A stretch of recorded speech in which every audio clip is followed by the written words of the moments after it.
สบายดีพี่น้องFCทุกคนทุกท่านพี่น้องพบพ่อกันยามค่ำคืนอยู่บ้านสีเขียวคืนที่2เนาะมักสไลเดอร์มาลงพี่น้องมาตั้งแต่วันที่26มื้อนี้วันที่27เฮ็ดได้ปืนวันที่28มื้อฮื้อที่29หมอลำเรื่องพี่น้องเอ้า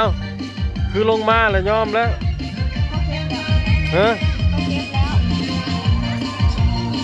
อันนี้เด็กก็ยอมแล้วลูกของป้าพี่น้องสิชื่อยังฮะสิชื่อยังไปชื่อลูก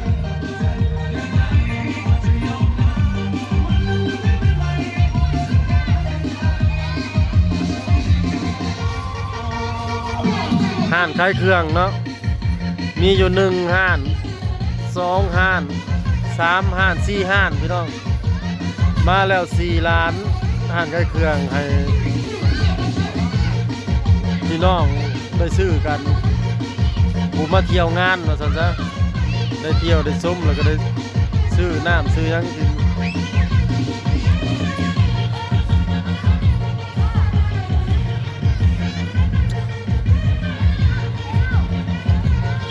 ประมาณนี้พี่น้องงาน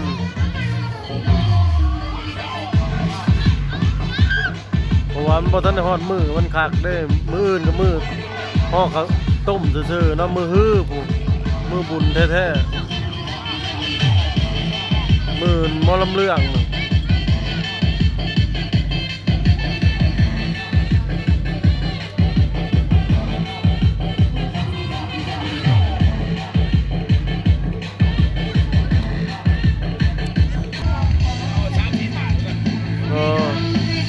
มานเลยเมื่อแล้วเนาะ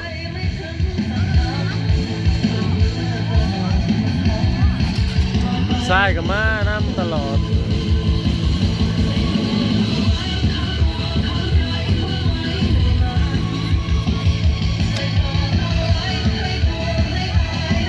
สไลเดอร์กับซีโบเดิร์กดอกพี่น้อง2-3 ทุ่มก็ปิดแหละเพราะว่ามันยังมีอีก2 มื้อพุ่นเนาะ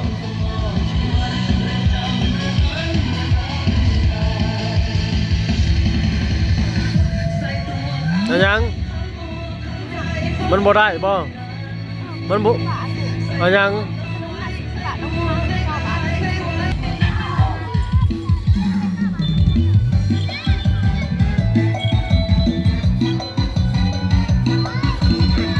ทำเขาเซเลนเด็กน้อยนะพี่น้องโอ้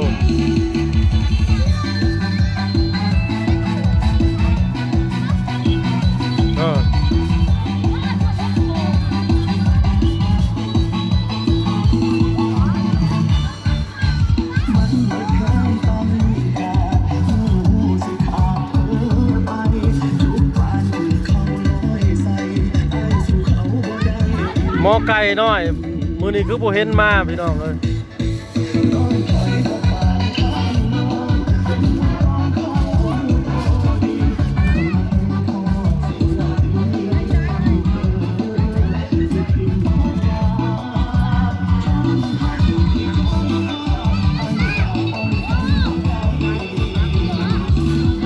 ชื่อยังไงน่ะ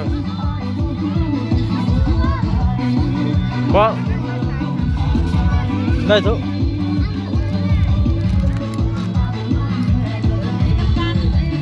แกให้น้องกินน้ำ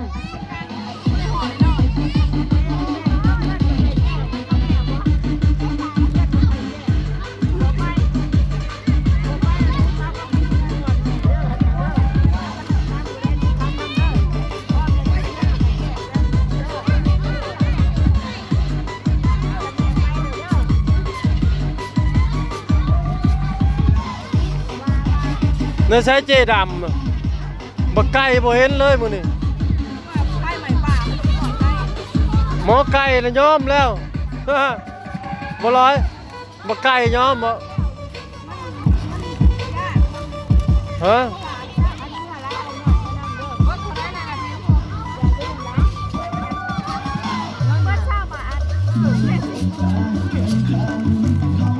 เขาสิปิดแล้วมันบ่มีคนขี่เ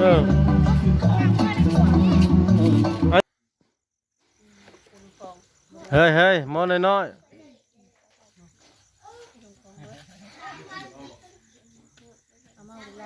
บืนแห่งสิบ่มีคนพี่น้องเอ้ยนี่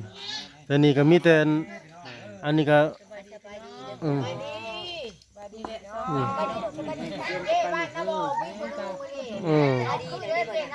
สบายดีคือกันวันนั้นบ่าวดาวนี่สิเป็นมือฮื้อเนาะมือนี่บ่ได้มานี่เพราะว่าสิเฮ็ดเขาเจ้าก็สังฆทานคือกันว่าซั่นทำบุญเฮาก็มาส่องเบิ่งคิดว่ายันบ่มีไผสิมาส่องเบิ่งดึกๆจังหน่อยสิเมื่อว่ะทอนว่าจักสิฮอดจักโมงพี่บ่ฮู้เพิ่นมันช้ำหม่องแว่ฮักก็มาแต่นั่นก็มาแต่แพ้บุญคั่นเขาก็ที่เขาเรียกว่าก็มาพี่น้ำหวานน้ำทองน้องพื้นเบิดไปบ่ละคนก็ได้บ่อันนี้นางเอกสี่ไอ้น้องพี่น้องอันนี้นะเจ้าเป็นน้องปะซูบ่หรือน้องน่ะผู้กกป้าเซินผู้กกพูนที่สองกับ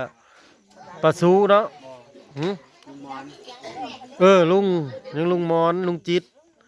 ผู้ที่สามผู้ที่สี่นะเจ้าผู้ที่ห้าไส้เนาะจังผู้ที่หกจังหักแม่นแล้ว4 5ก้อนเสาบานบืนแห้งสิเงียบก็มือฮือพี่น้องมือบุญเด้นั่นหากกังเว้นไปห่อข้าวต้มบ่อยู่บ้านสีเขียวแม่นแล้วบ่ออกมาสิได้ไดเบิ่งสินับเบิ่ง2 4 6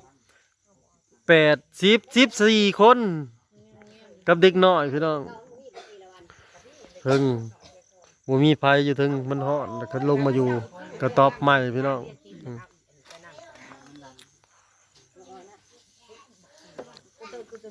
ผักเผาแล้วเนาะเผาแล้วส่งสการเรียบร้อยแล้วก็มืออื่นนี่คือว่าเก็บดูกแล้วก็สิมาข้างอีก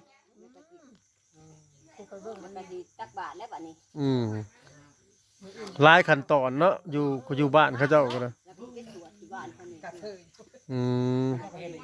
ละเอียดคือกัน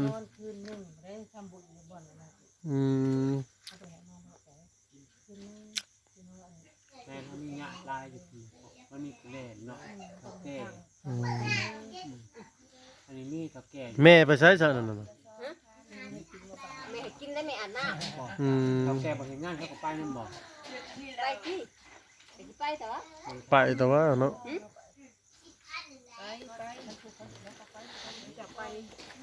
เขาก็สิไปอยู่แต่ว่า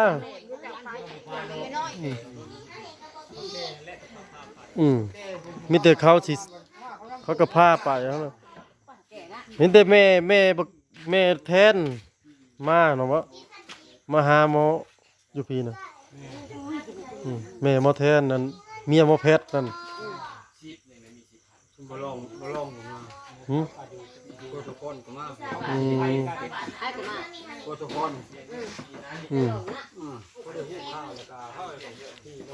แม่นเลยไม่สิใกล้แน่ก่อนเนาะคันไปหลายคนก็บ่ได้แล้วเนาะเพื่อมันปูปรับกระทันหันเด้นี่นะ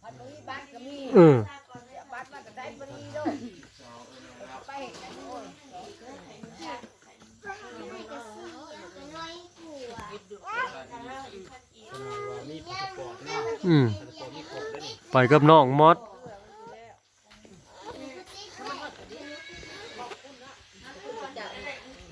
ขายด่วนเลยนะ